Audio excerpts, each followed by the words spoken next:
After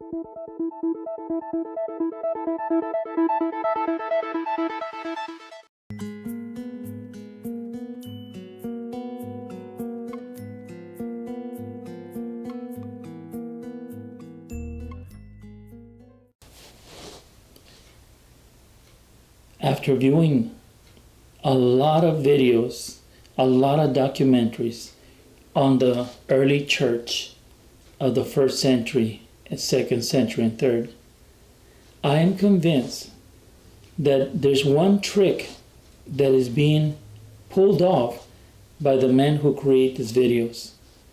And that is that they make out the early first century church to be an ignorant church.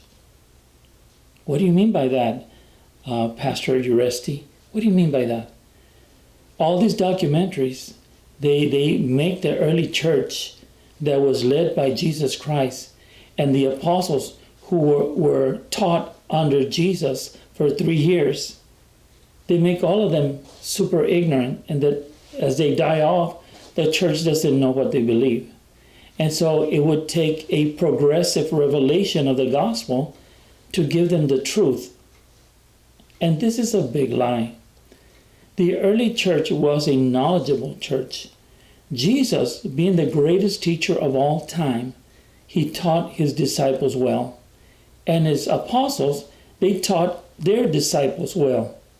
Did they know who God was? Did they know who Jesus was? The answer was yes. They didn't have to wait for a couple of centuries in order to really understand who God was and who Jesus was. This is a lie that has been thrown into the mix so that people will never know that the early church was established. The Bible calls it the everlasting gospel. The book of Jude says that we must contend for the faith that was once delivered.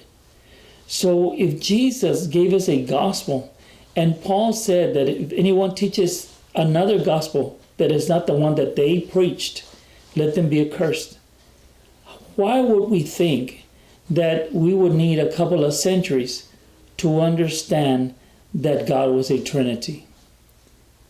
No. The truth of the matter is, the early church knew what they believed. They knew what they believed. And it was men that infiltrated the church in the following centuries that were teaching a triune Godhead, a Trinity. And they were trying to get that to be the major belief of all Christians. But if you read the writings of the Ante-Nicene Fathers, this was not the case. Because the majority of believers rejected the Trinity doctrine. And they rejected even the baptism that those people that were promoting the Trinity, which would later be called Catholics. As early as the 2nd century, Ignatius writes that they were Catholic.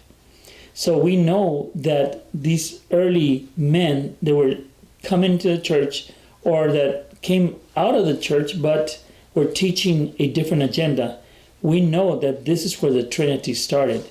It didn't start with the early church, and it didn't start with the apostles, and it sure didn't start with Jesus Christ, who taught the Shema in Mark chapter 12.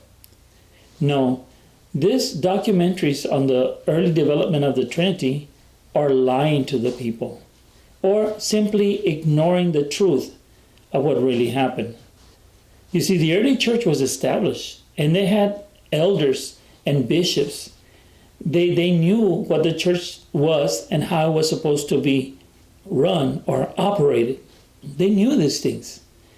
They didn't need a future pope or bishops or a court to determine things. No, they did all of this. If you read the book of Acts, they held meetings and so forth, and they determined things by the elders of the church and the apostles. Together, they determined what the Holy Spirit was saying.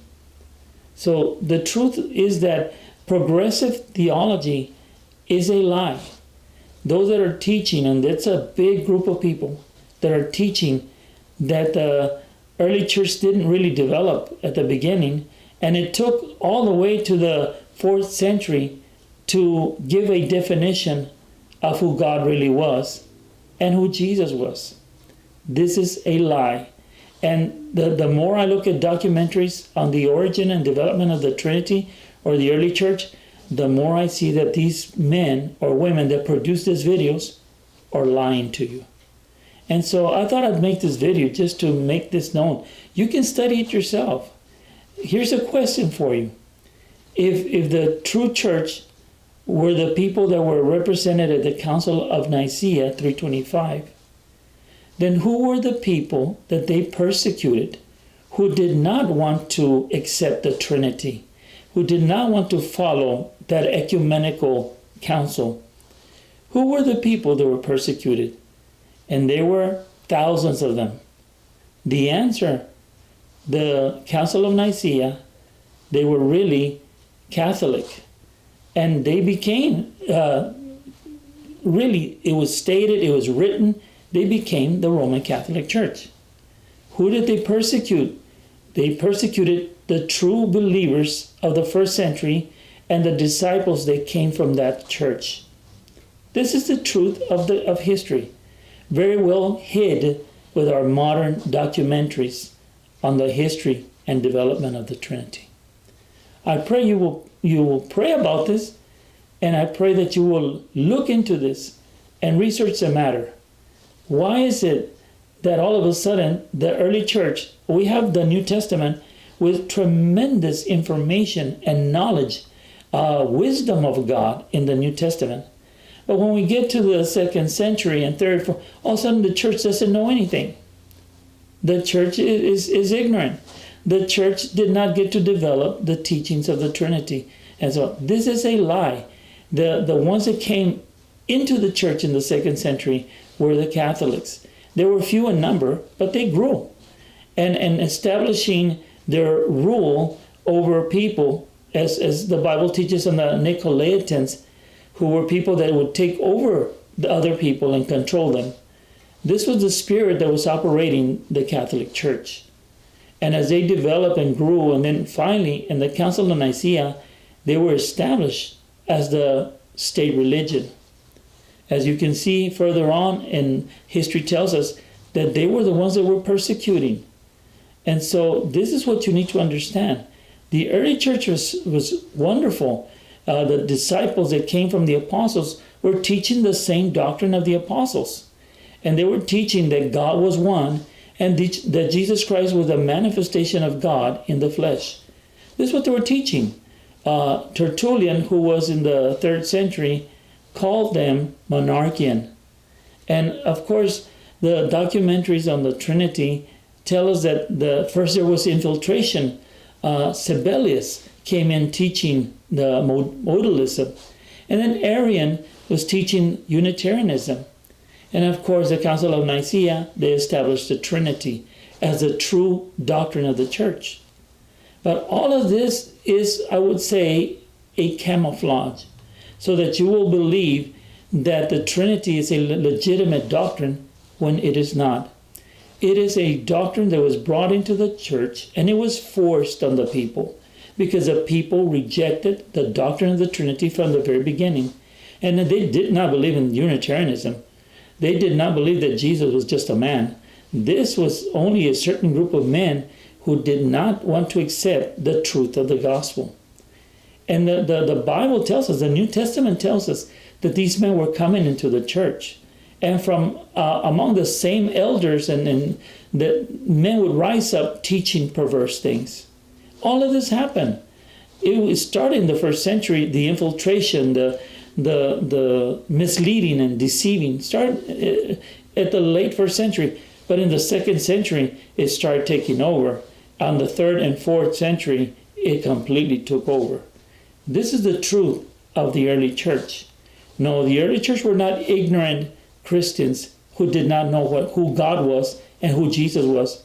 No, this is a lie that we need to tell these people who are producing these videos that they're lying, that they're covering up the truth. And they start off with saying that the lies are truth, and the truth of the early church doesn't exist.